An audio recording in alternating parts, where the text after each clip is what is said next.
안녕하세요, 여러분. 오늘은 우리가 일상에서 쉽게 접할 수 있는 채소 중에서도 특별히 슈퍼푸드라는 수식어가 따라다니는 식재료에 대해 이야기해 보려고 합니다. 바로 케일입니다. 케일 들어보셨나요? 요즘 샐러드바나 건강식, 카페에 가면 꼭 한 자리를 차지하고 있는 그 짙은 녹색 잎채소 말이죠. 겉보기엔 평범해 보이지만 사실 그 속에는 우리 몸에 필요한 수많은 영양소와 건강 메시지들이 숨어 있습니다. 많은 분들이 케일을 그냥 샐러드에 들어가는 채소 중 하나로만 생각하시는데요. 실제로 케일을 꾸준히 섭취한 사람들의 건강 지표가 긍정적으로 변화했다는 연구 결과들이 계속해서 발표되고 있습니다. 하지만 여기서 중요한 포인트가 있습니다. 단순히 케일이 좋다라는 메시지만으로는 충분하지 않다는 거죠. 정말 중요한 건 어떻게 먹느냐, 언제 먹느냐, 그리고 누가 먹느냐입니다.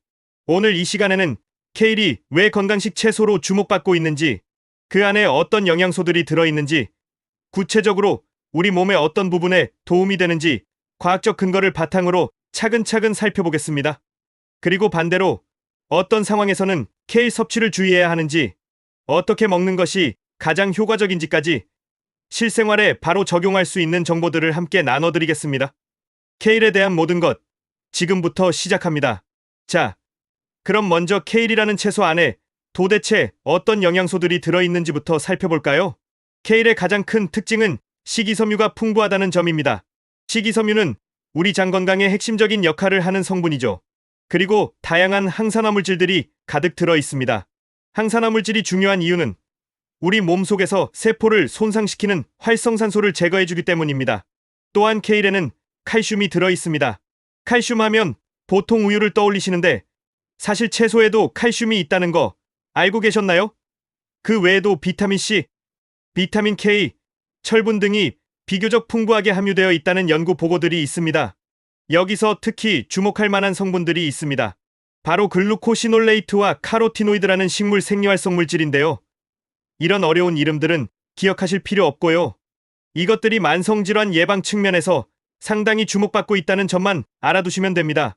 구체적인 수치를 말씀드리면 생케일 한 컵, 그러니까 약 21g 정도만 드셔도 비타민 K의 경우 하루 권장량의 상당량을 채울 수 있다고 합니다. 비타민 K는 혈액 응고와 뼈 건강에 중요한 역할을 하는 영양소죠. 정리하자면 케일은 단순히 그냥 잎채소 하나라는 범주를 훨씬 넘어서는 채소입니다. 우리 몸의 여러 기능에 영향을 줄 수 있는 복합 영양소의 보고라고 할 수 있죠. 이렇게 다양한 영양소들이 골고루 들어있다 보니 케일이 우리 몸의 여러 부분에 도움을 줄 수 있는 겁니다. 그럼 이제부터는 구체적으로 어떤 효능들이 있는지 하나씩 살펴보도록 하겠습니다. 첫 번째로 살펴볼 케일의 효능은 바로 심혈관 건강과 관련된 부분입니다. 현대인들의 가장 큰 건강 고민 중 하나가 바로 혈압과 심혈관 질환이죠. 특히 나이가 들수록 혈관 건강에 대한 관심이 높아지는데 케일이 바로 이 부분에서 도움을 줄 수 있다는 연구들이 있습니다. 케일에 포함된 칼륨과 식이섬유가 혈압 조절에 도움이 된다는 건강 매체들의 보고가 있습니다. 칼륨은 우리 몸속에서 나트륨의 배출을 도와주기 때문에 혈압을 낮추는 데 효과적이죠. 현대인들의 식단이 나트륨이 많은 편이다 보니 칼륨이 풍부한 식품을 섭취하는 것이 더욱 중요합니다. 그리고 케일은 십자화과 채소에 속하는데요. 십자화과 채소들의 섭취가 관상동맥질환 위험을 낮추거나 혈관 내피 기능을 개선하는 것과 연관이 있다는 리뷰 보고들도 있습니다. 혈관 내피 기능이라는 게 좀 어렵게 느껴지실 수 있는데요. 쉽게 말하면 혈관 벽이 얼마나 건강하고 탄력적인가 하는 겁니다. 혈관이 건강해야 혈액순환도 원활하고 심장에 가해지는 부담도 줄어들겠죠. 따라서 만약 여러분이 혈압이 조금 높으신 편이거나 가족력 때문에 심혈관 질환이 걱정되신다면 케일을 단순히 가끔 먹는 채소로 여기지 마시고 규칙적으로 식단에 포함시키는 전략을 고려해 보시는 것을 추천드립니다. 물론 케일만 먹는다고 해서 모든 문제가 해결되는 건 아닙니다. 하지만 건강한 식습관의 일부로서 케일을 꾸준히 섭취한다면 분명히 도움이 될 수 있다는 점 기억해 주시면 좋겠습니다. 두 번째로 살펴볼 효능은 항산화 기능, 그리고 암 예방 가능성입니다. 항산화라는 말 많이 들어보셨죠? 요즘 건강 관련 정보에서 빠지지 않고 등장하는 단어인데요. 정확히 무슨 의미일까요? 우리 몸은 숨을 쉬고 음식을 소화하고 운동을 하는 등 일상적인 활동을 하면서 자연스럽게 활성산소라는 것을 만들어냅니다. 이 활성산소가 과도하게 쌓이면 우리 몸의 세포들을 손상시키고 노화를 촉진하며 각종 질병의 원인이 됩니다. 이런 상태를 산화 스트레스라고 부르죠. 항산화 물질은 바로 이런 활성산소를 중화시키고 제거하는 역할을 합니다. 케일에는 비타민C, 베타카로틴, 플라보노이드 같은 다양한 항산화 물질들이 들어있어서 산화 스트레스를 낮추는 데 기여할 수 있다는 연구 보고들이 있습니다. 그런데 더 흥미로운 부분은 암 예방과 관련된 연구들입니다. 케일을 비롯한 십자화과 채소들에는 앞서 말씀드린 글루코시놀레이트라는 성분이 들어있는데요. 이 성분이 암 발생 위험을 낮출 가능성이 있다는 논문들이 발표되고 있습니다. 미국 암연구소에서도 케일이 함유하고 있는 고유한 항암 성분들에 대해 주목하고 있다는 보고가 있습니다. 물론 이것이 케일만 먹으면 암에 걸리지 않는다는 의미는 절대 아닙니다. 그런 식의 과장된 해석은 위험합니다. 하지만 암 예방을 위한 건강한 식단을 구축하고 싶으시다면 케일을 포함한 다양한 식물성 채소들을 정기적으로 섭취하는 습관을 만드는 것이 좋은 해결책이 될 수 있다는 점은 분명합니다. 암은 여러 가지 복합적인 요인에 의해 발생하는 질병이고 식습관은 그중 우리가 통제할 수 있는 중요한 요소 중 하나입니다. 케일 같은 건강한 채소를 규칙적으로 섭취하는 것. 작은 실천이지만 장기적으로는 큰 차이를 만들 수 있습니다. 세 번째로 살펴볼 효능은 눈 건강, 뼈 건강, 그리고 피부 건강입니다. 케일이 이렇게 여러 부위에 동시에 좋을 수 있다니 신기하지 않으세요? 먼저 눈 건강부터 살펴보겠습니다. 케일에는 루테인과 지아잔틴이라는 특별한 색소 성분이 들어있습니다. 이 성분들은 우리 눈의 황반이라는 부분에 집중적으로 분포하는데요. 황반은 시력에서 가장 중요한 역할을 하는 부위입니다. 나이가 들면서 황반이 손상되는 질환, 이른바 황반변성이라는 병이 생길 수 있는데 루테인과 지아잔틴이 이런 나이 관련 황반변성의 위험을 낮출 수 있다는 연구 자료들이 있습니다. 특히 요즘처럼 스마트폰과 컴퓨터를 많이 사용하는 시대에는 눈 건강이 더욱 중요하죠. 다음은 뼈 건강입니다. 앞서 케일의 비타민 K가 풍부하다고 말씀드렸는데요. 이 비타민 K가 바로 뼈 건강에서 중요한 역할을 합니다. 비타민 K는 칼슘이 뼈에 잘 침착되도록 도와주는 역할을 하거든요. 우리가 보통 뼈 건강하면 칼슘만 생각하는데 사실 칼슘만큼이나 비타민 K도 중요합니다. 특히 골다공증이 걱정되시는 분들, 나이가 들면서 뼈가 약해지는 게 걱정되시는 분들께는 케일이 좋은 선택이 될 수 있습니다. 그리고 피부 건강도 빼놓을 수 없죠. 케일에 풍부한 비타민C는 콜라겐 합성에 필수적인 영양소입니다. 콜라겐은 피부의 탄력과 구조를 유지하는데 핵심적인 역할을 하죠. 또한 항산화 성분들이 피부 노화를 늦추는 데도 도움을 줄 수 있습니다. 정리하자면 눈이 자주 피로하신 분, 뼈 건강이 걱정되시는 분, 피부 탄력이 고민이신 분들이라면 케일을 통해 우리 몸의 내부 구조까지 챙기는 식습관을 고려해보시면 좋겠습니다. 우리 몸은 하나로 연결되어 있기 때문에 한 가지 좋은 음식이 여러 부위에 동시에 긍정적인 영향을 줄 수 있다는 점 참 놀랍지 않나요? 네 번째 효능은 장 건강과 체중 관리입니다. 요즘 많은 분들이 관심 가지시는 부분이죠. 케일의 가장 큰 장점 중 하나가 바로 풍부한 식이섬유입니다. 식이섬유는 우리 장의 연동 운동을 도와주고 변비 예방에 매우 유리합니다. 장이 건강해야 우리 몸 전체가 건강하다는 말 들어보셨을 거예요. 최근 연구들을 보면 장 건강이 면역력, 정신 건강, 심지어 피부 건강까지 영향을 미친다고 합니다. 케일의 식이섬유는 장내 유익균의 먹이가 되어 장내 환경을 개선하는 데도 도움을 줍니다. 건강한 장내 미생물 환경을 만드는 것. 이게 요즘 건강관리의 핵심 키워드 중 하나잖아요. 그리고 체중관리 측면에서도 흥미로운 연구가 있습니다. 한 연구에서는 케일 분말을 섭취한 그룹에서 인슐린 저항성이 개선되고 허리둘레가 감소하는 경향이 나타났다고 합니다. 인슐린 저항성이라는 게 조금 어려울 수 있는데요. 간단히 말하면 우리 몸이 인슐린에 제대로 반응하지 못해서 혈당 조절이 잘 안 되는 상태를 말합니다. 이게 개선된다는 건 대사 건강이 좋아진다는 의미죠. 또한 케일은 칼로리가 낮으면서도 영양소는 풍부한 이른바 영양 밀도가 높은 식품입니다. 적은 칼로리로도 포만감을 주면서 필요한 영양소는 충분히 섭취할 수 있다는 거죠. 따라서 장이 약하신 분, 변비로 고생하시는 분, 또는 체중이나 내장 지방이 고민이신 분들이라면 케일을 식단에 적절히 활용하는 것이 좋은 해결책이 될 수 있습니다. 다만 기억하실 점은 케일만 먹는다고 살이 빠지는 건 아니라는 거예요. 균형 잡힌 식단과 적절한 운동, 충분한 수면 등이 함께 이루어져야 건강한 체중 관리가 가능합니다. 자, 여기까지 케일의 다양한 효능들을 살펴봤는데요. 이제 가장 중요한 부분입니다. 아무리 좋은 채소라도 어떻게 먹느냐, 누가 먹느냐, 양과 조리 방식은 어떠한가가 정말 중요합니다. 먼저 조리 방법부터 살펴볼게요. 케일은 생으로 먹거나 살짝 익혀 먹는 것이 영양소 손실을 최소화하는 데 유리합니다. 물론 너무 오래 끓이거나 고온에서 조리하면 일부 영양소가 파괴될 수 있어요. 하지만 여기서 꼭 짚고 넘어가야 할 주의사항들이 있습니다. 이 부분은 정말 중요하니까 집중해서 들어주세요. 첫 번째, 케일에는 옥살산이라는 성분이 들어있습니다. 옥살산은 칼슘과 결합해서 신장결석을 만들 수 있는 물질이에요. 따라서 신장결석 병력이 있으시거나 신장 기능이 좋지 않으신 분들은 케일을 과다 섭취하지 않도록 주의하셔야 합니다. 두 번째, 비타민 K가 풍부하다는 점도 주의사항이 될 수 있습니다. 왜냐하면 비타민 K는 혈액 응고에 관여하는 영양소거든요. 만약 와파린 같은 항응고제를 복용하고 계신 분이라면 케일을 갑자기 많이 먹거나 섭취량을 크게 변경하시면 안 됩니다. 약의 효과에 영향을 줄 수 있기 때문이죠. 이런 경우에는 반드시 담당 의사와 상의하셔야 합니다. 의사 선생님께 케일을 얼마나 드시고 계신지 말씀드리고 적절한 섭취량을 상담받으시는 게 좋습니다. 세 번째, 농약 문제입니다.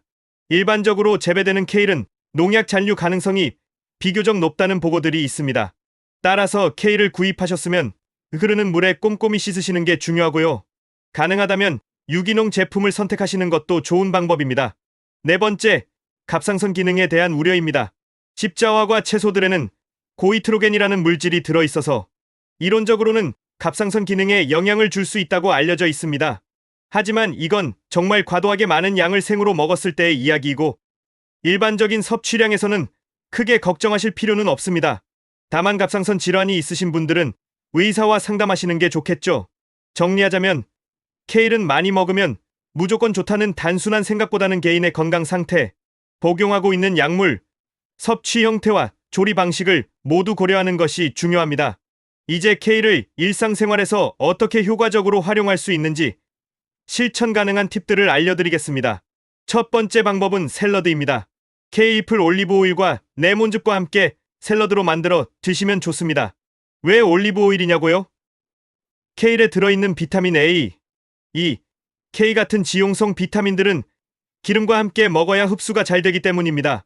샐러드를 만들 때 팁을 하나 드리자면 케일 잎을 손으로 살짝 주물러서 부드럽게 만들어주시면 식감이 훨씬 좋아집니다.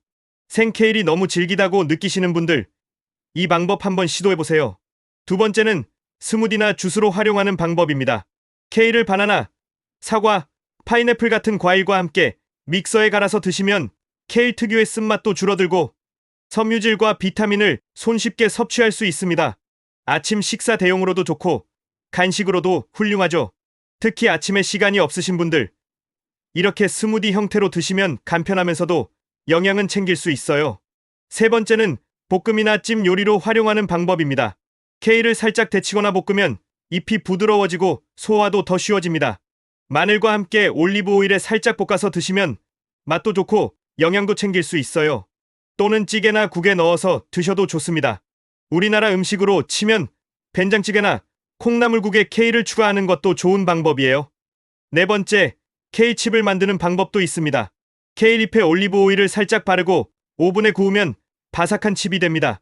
건강한 간식으로 딱이죠. 시중에 판매되는 과자 대신 이런 걸 드시면 훨씬 건강에 좋습니다. 다만 피해야 할 형태들도 있습니다. 과도한 소금이나 버터를 넣어서 조리한 케일은 오히려 나트륨이나 지방 섭취를 늘릴 수 있어요. 또 케일만 과다하게 먹으면서 다른 채소나 곡물을 배제하는 식단도 바람직하지 않습니다. 균형이 중요하다는 점 항상 기억해 주세요. 그럼 케일을 얼마나 자주, 얼마나 먹는 것이 적절할까요? 많은 분들이 궁금해하시는 부분이죠. 여러 건강기관들의 자료를 종합해보면 짙은 녹색 잎채소, 여기에 케일도 포함되는데요.